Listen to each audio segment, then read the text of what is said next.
Bibi Netanyahu has hit out at Anthony Albanese and called him a weak politician, a weak man, a weak leader, and saying that he has betrayed Israel. He has betrayed and abandoned Australian laws and has decided to go against our only ally in the Middle East, Israel. Believe it or not, how crazy is that? Because Anthony Albanese decided to pander to the likes of the dingbat crowd that chant free Palestine, and he's going, enough is enough. We need to have a two-state solution, give the Palestinian people a state of their own, but still Hamas is under control of Gaza at the moment. So bad timing, Anthony Albanese, our spineless weasel of a leader. And it's no wonder that Netanyahu, even Trump, has obliterated and called out Anthony Albanese as being a very weak leader. It's disgusting behavior. But come September in the United Nations, Anthony Albanese, on behalf of himself and Penny Wong only, and the dingbat crowd that are chanting free Palestine and all that other nonsense, only them is he going to declare that Palestine should be a state of its own. Not on behalf of me, not on behalf of many millions of Australians. Believe it or not, Anthony Albanese does not speak for me. He doesn't. I am getting sick and tired of what Anthony Albanese is doing on his own damn accord, thinking that he actually speaks for all Australians. No, just because some people voted you in does not mean that you are my prime minister. I'm actually ashamed to have you as my prime minister, believe it or not. I'm getting sick and tired of the state of this country under your weak leadership. Australia is going down the ever-increasing toilet drain, a black hole, thanks to you, Anthony Albanese. And it's not just me that thinks it, by the way. Even Netanyahu, Trump, many other world leaders that actually have their heads screwed on straight can see it. What do you care? No, you don't care at all. You only care about what looks good to the small Palestinian mob that absolutely hate Australia. Not one Australian flag. They're on the bridge chanting death to Israel, death to the IDF. They're waving pro-Hamas terrorism flags, and you do nothing. Instead, you reward them. So is it any wonder that Netanyahu has decided to say you've betrayed Israel and you've abandoned Australian laws? You've abandoned our closest ally in the Middle East. All for what?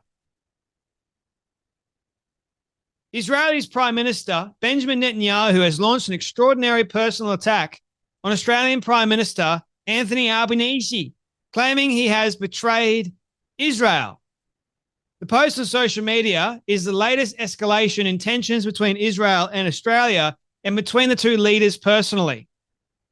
I don't know about you, but this ain't good. This is not good at all. He is the only Australian leader to do damage towards Israel. I believe it's the Home Affairs Minister, the Israeli Home Affairs Minister, the one that allows Gideon, cancelled Australian visas. What does that tell you? There are consequences. There are punishments because of weak leaders, weak leadership under Anthony Albanese and bloody Penny Wong. You don't want to create an enemy out of Israel, Anthony Albanese. Why are you? Why are you turning your back? Are you the only prime minister that is turning its back on Israel? And America, for that fact. Meanwhile, China is at our doorstep, cozying up to him. Seems like you care more about communist ideals and policies than you do democracy. To America and Israel, trade agreements between America and Israel that could actually benefit Australians and Australia. No, instead, you're like, nah, China, come on in. Welcome. I'll cozy up to you because I'm afraid of Trump. history is going to remember Anthony Albanese as a spineless, weak leader that destroyed Australia, turned his back on the closest allies that we have. And if we actually need America, man, do you think they're going to come to our aid or our rescue? They're going to remember this, man. So is Israel. History will remember Anthony Albanese for what he is, a weak politician who betrayed Israel and abandoned Australia's Jews, Mr. Netanyahu said in a post on social media on X. Israeli opposition leader Yair Lapid took a swipe at Mr. Netanyahu for the personal attack. The thing that strengthens a leader in the democratic world today most is a confrontation with Netanyahu, the most politically toxic leader in the Western world. It is unclear why BB is in such a hurry to give the Australian Prime Minister this gift. Opposition leader Susan Ley weighed in, describing it as a troubling diplomatic incident. Regardless of which party is in power, the Prime Minister of Australia deserves respect. But respect is a two-way street, she said in a statement. Yeah, well, I mean, we can try and respect him, but it's becoming very, very difficult to respect Anthony Albanese considering all the things that he's doing that is actually playing out right before our very eyes to destroy Australia as we know it. Like immigration, 1,500 people the guy's letting in a day. 1,500 people. That adds up, ladies and gentlemen. The housing crisis. He will put up on social media saying, oh, we're going to fix things. He's spending millions of dollars on a summit for world or just leaders to get around and try and fix the problem. You know what? You can pay me nothing and I will tell you how to fix the problems. Reduce migration. Also, because when we reduce migration, we actually create more stock, more houses for people to actually get, citizens. What about the economic crisis at the moment? You've got to put pressure on Woolies and Coles, who actually have a massive domain. Create some competitive lines. Maybe. Think about that, like America has. Create ideal trade agreements and trade routes with America, with Israel, with some of our other close allies, the UK, for example.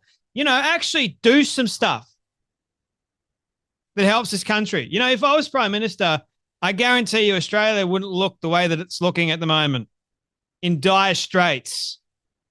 I understand Anthony Albanese is as corrupt as they come. Pretty much all politicians are. It's hard to find a politician nowadays that actually speaks his or her mind properly and has Australian ideals. The Australian way. Now, I'm all for immigration the right way, but letting in 1,500 people with nowhere to house them, you're going to create problems. The Reserve Bank at the moment is holding off interest rates. They're not going to, you know, it's like a slow drip. Slow, very, very slow. You know why? Because of everything else stacking up. We look to the Reserve Bank and, you know, wages aren't increasing. I'll have you know. He'll only look after people that are in the NDIS sector. And by the way, today was announced that if you have autism, which pretty much everyone has autism, we're all on the spectrum to some degree. But if you have autism, then you get NDIS support, apparently. Crazy is that. So not only is Anthony Albanese destroying Australia as we know it, probably the worst Labor politician I've seen, doesn't do much at all. In fact, I would love to know his itinerary or his schedule. But he's making so many bad decisions for Australia. He and his government are making countless stupid decisions. It is putting every single hardworking Australian in the firing line. The ABC has contacted Mr. Albanese for comment, but of course, nothing. The comments come after Israel's foreign minister revoked visas for Australia's representatives to the Palestinian Authority in what was seen as a retaliatory move for Australia's decision to recognise the Palestinian state. Gideon Saar also cited the Australian government's decision to cancel visas for Israeli figures wanting to travel to Australia, including far-right politician Simcha Rotham. Far right, hey? I love how they put that there. As being shameful and fueling anti-Semitism.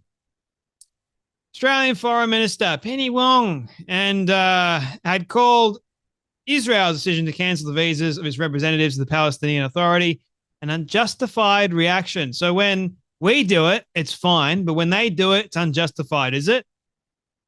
What a terrible foreign minister we've got.